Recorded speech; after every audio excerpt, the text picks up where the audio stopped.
The consequences of blood lipid abnormalities for cardiovascular disease risk in young adults is unclear. Optimal lipid levels may also vary depending on whether a statin drug is taken. It aimed to determine whether the optimal lipid levels in young adults differ depending on statin use.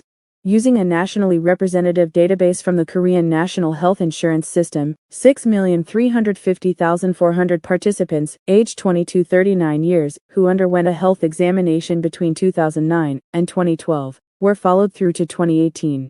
The primary outcome was incident myocardial infarction. We assessed the associations between pre-specified lipid levels and myocardial infarction risk, according to statin use. Among participants not taking statins, LDL cholesterol levels, over 120 mg per deciliter, were significantly associated with myocardial infarction risk, compared with statin non-users, with LDL cholesterol less than 80 mg per deciliter.